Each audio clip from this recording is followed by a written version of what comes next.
Sayyidina Ali karamallahu wajhah, moga Allah memuliakan Sayyidina Ali karamallahu wajhah.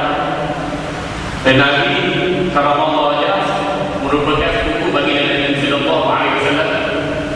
Beliau juga sahabat Nabi sallallahu alaihi wasallam. Beliau sebagai salah satu daripada khalifah Rasyidin, dan beliau juga adalah menantu Nabi sallallahu alaihi wasallam. Nabi sallallahu alaihi wasallam pernah bersabda kepada Sayyidina Ali bin Thabit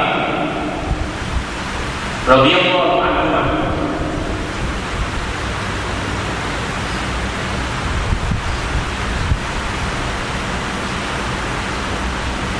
wahai Ali, barang sesiapa yang mengasihi sesungguhnya dia mengasihi.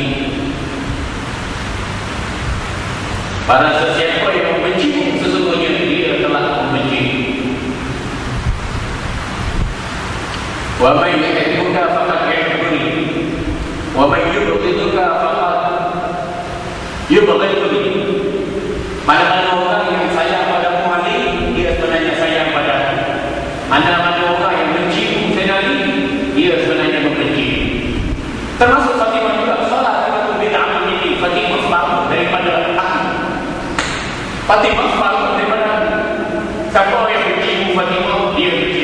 Siapa sayang Fatimah, dia sayang. Tuan-tuan, di sini ada dua nilai pelajaran.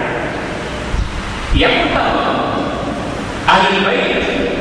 Ahli bait ialah kita panggil sanak saudara keturunan keluarga baginda sallallahu alaihi wasallam, merangkumi isteri-isteri baginda sallallahu alaihi wasallam, anak-anak baginda sallallahu alaihi wasallam, cucu cicit keturunan baginda sallallahu alaihi wasallam. Kita panggil ahli bait.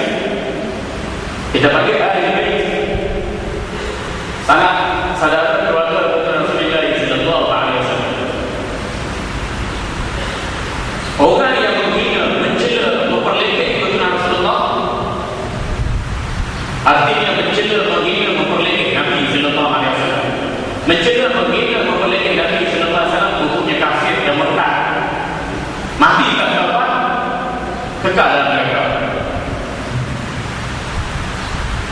Orang murtad mati tak dapat, kekal dalam neraka. Firman Allah, "Wa may yartadid ma'an dinihi fayan wa huwa kafir, fa ulaika habitat a'maluhum fid dunya wal akhirah, fa ulaika ashabun nar hum fiha khalidun." Mana-mana orang Islam yang murtad yang keluar daripada Islam dengan sengaja melalui perkataan, perbuatan dan hatinya. Lalu dia mati dia mati kafir. Hancur pula segala amal ibadahnya dunia akhirat. Hancur pula yang dia buat selama ini. Hidup semaya, puasa, zakat, haji, umrah, sedekah, zikir, diri, doa, selawat, beribu, ngaji kita sampai ulama api apa ada. Tinggal kosong. Dan mereka itu lah ashabun nar, sahabat neraka. Bukan ahli komuniti kejiranan Seksi 9, ahli komuniti kejiranan neraka. Ini neraka. Bukan neraka, tegak dalam neraka. Sebab itu tak selamatkan orang murtad, tuan-tuan. Kita dulu. Tuan-tuan sendiri kita yakin dulu. Mari semayang tak yakin dulu. Bodoh. Mari semayang tak yakin dulu. Bodoh. Bodoh dia tuan-tuan, yakin. Allah sebut tentang orang jahil. Orang yang tak ada ilmu, tak belajar ilmu, tak rujuk ilmu ulama, lalu dia menolak Allah, menolak kata Allah. Jadi lepas tu persepsi masyarakat kita otak ni bukan kata yang jika Korea Wahabi, kristianisasi masuk hidup, masuk muda, ya dah memperhina, memperlekeh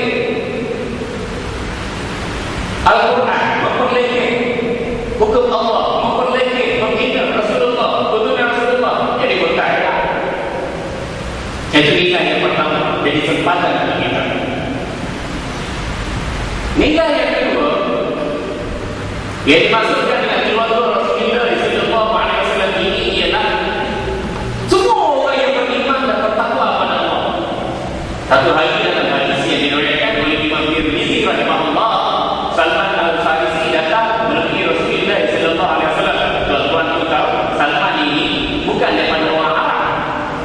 Orang ajar, orang di luar sana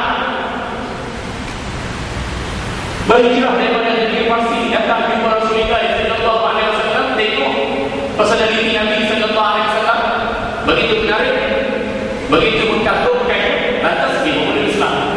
Belum daripada Salman Al-Farisi masuk agama-agama macam-macam, tapi tak berhenti, tak ada ketenangan, akhir sekali masuk Islam. Satu ketika Salman Al-Farisi tanya, ya Rasulullah, wahai kekasih Allah, wahai Nabi Allah,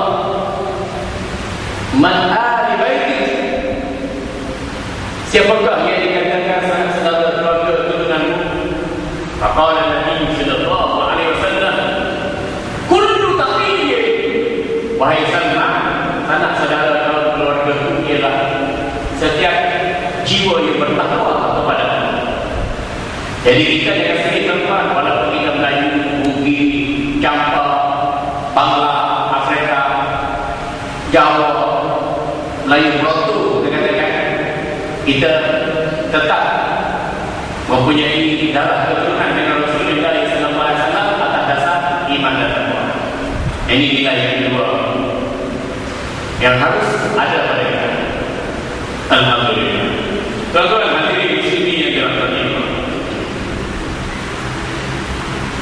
Imam Nawawi rahimahullah Al-Hafiz dalam kitabnya Syarhul Muhazzab bersurat 289 juz 3 mengatakan, wudu itu disebut sebagai islah atau kunci solat kerana hadas mencegah seseorang untuk melaksanakan solat.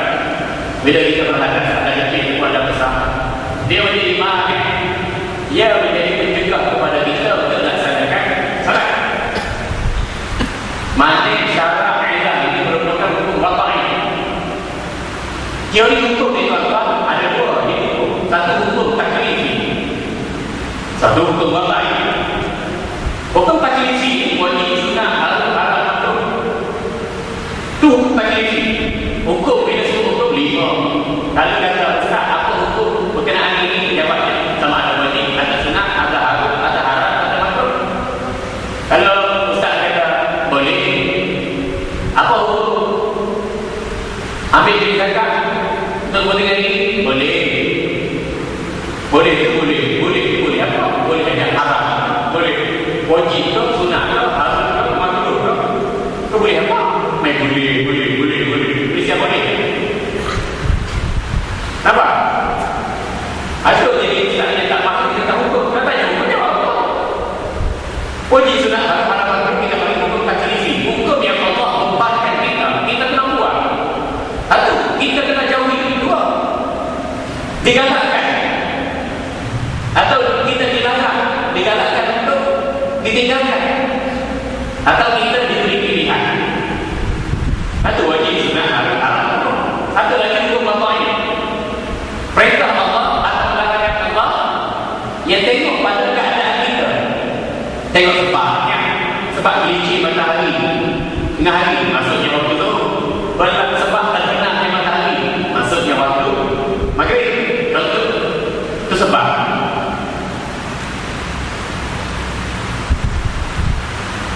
Syarat sah solat ni antaranya suci, tak suci, tak sah solat. Syarat sah ni tuan-tuan, kelayakan. Macam kita kata, kelayakan kita untuk mengundi, kelayakan kita untuk menjadi calon pilihan raya. Kalau dia Muslim, macam mana dia menjadi calon pilihan raya? Dia tak ada kelayakan. Nampak? Kita juga, kalau kita tidak tutup aurat, macam mana kita nak solat? Kalau kita tidak ada wudu, tak tegak dan kecil dan besar, macam mana kita nak solat? Kalau kita bukan Islam, macam mana nak solat? Kalau kita tak ada kiblat, macam mana nak solat? Kerana kita tidak berkelayakan untuk solat. Kerana halangan-halangan tadi. Jelas? Alhamdulillah. Jadi, di samping kita bicarakan tentang hukum hakam, wajib, sunnah, haram, makruh, sebelum daripada itu kita kena bicarakan usul fiqh, ilmu yang menjadi sumber hukum-hukum dalam Islam berdasarkan pada dalilnya. Dalilnya apa? Quran, dalilnya hadis, dalilnya ijma', dalilnya qiyas, akal yang sahih. Barulah kita letakkan hukum dengan betul. Jangan pergi seleweng hukum. Sebab kita bawa amanah Allah dengan ini. Tuan-tuan hadirin yang dikasihi. Pada disebut di sini, wudu disebut sebagai kunci solat karena ada menjaga salat untuk melaksanakan salat.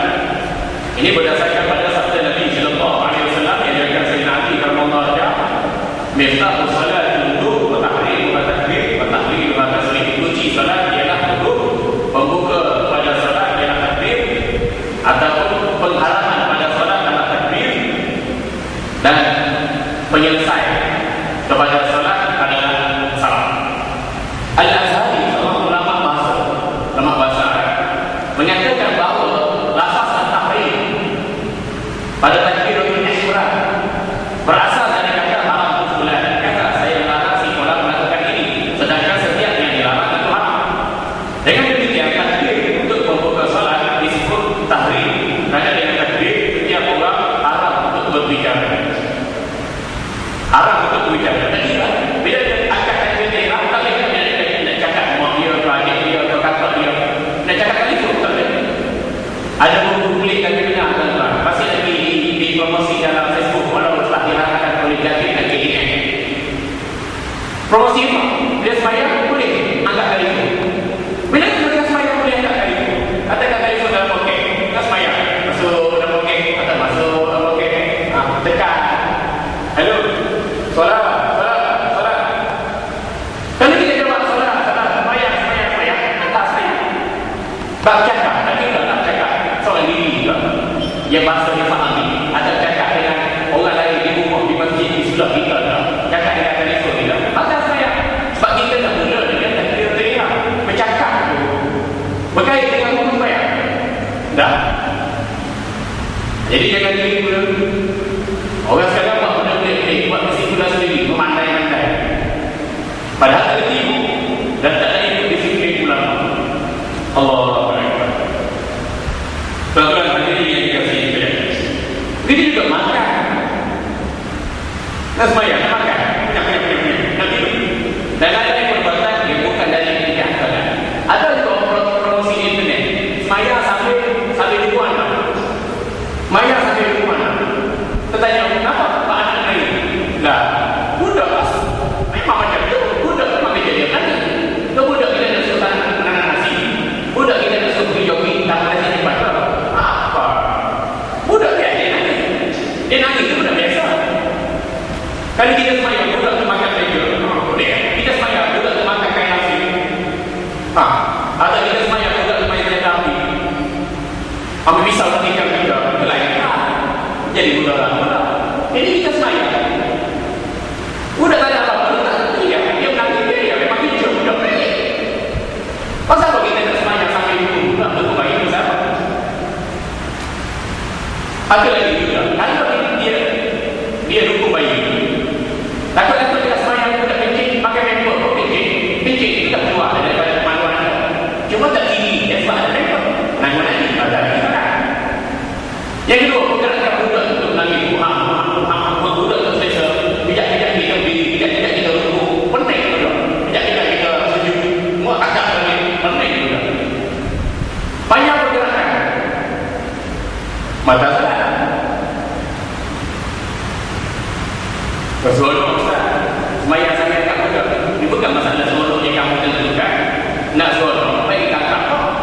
Tinggalkan sembahyang di rumah. Main pada di rumah. Naik sikit. Lupa nak tak apa. Boleh pilih kalau kita ini bila kita ada ilmu, kita boleh membuat penilaian, dan semua itu bila tidak berpandukan kepada pandangan ulama, maka akhirnya kita takut kita meletakkan sesuatu dengan bacaan hawa nafsu kita dan kita membuat kesimpulan yang berbeza dengan para ahli ulama. Tidak kenapa kerana dia disiplin, tapi kalau kita buat kesimpulan berdasarkan kepada penampakan hawa nafsu kita, itu banyak mendatangkan kerosakan daripada kebaikan atau dapat kita elak daripada bersikap ketinggian. Cukuplah tuan-tuan, saya dah jawab di pada tinggi 29 pagi. Jadi ini akan 6 detik InsyaAllah. Jadi pagi ini tak ada salah. Kalau ada salah simpan untuk bulan depan dalam banyak InsyaAllah. Terima kasih tuan-tuan kerana hadir. Dan tuan-tuan yang tak ada buku tu, buku masih ada dengan saya. Tuan-tuan boleh dapatkan saya percuma sebenarnya dengan pilihan raya yang ke-13. Kadang-kadang mereka punya raya tuan-tuan, tapi nak kira kita ustaz ni ialah yang kedua tuan-tuan. Tengok miskin sangat, nampak tak ada nak beli buku agama saya ada duit. Jadi boleh beri dengan saya, InsyaAllah. Jadi terima kasih kepada pihak tuan-tuan masjid. Ini ada sikit masjid bagi sikit. Ada 2-3 masjid baru selesai termasuk masjid bagi sikit. Ini bid'ah kita minta buat. Bid'ah kita minta buat. Bukan, kita bagi apa? Partisipasi kita lah. Jadi kita pun semangat tengok balik pada isteri-isteri kuah. Bagus masjid yang sana bagi sikit. Masjid lain tak buat apa. Ada 1-2 masjid bagi sikit. 1-2 masjid apa nama ni cukup bagus pengurusan dia. Jadi kita bersyukurlah, alhamdulillah. Jadi terima kasih kepada tuan-tuan kerana hadir meriahkan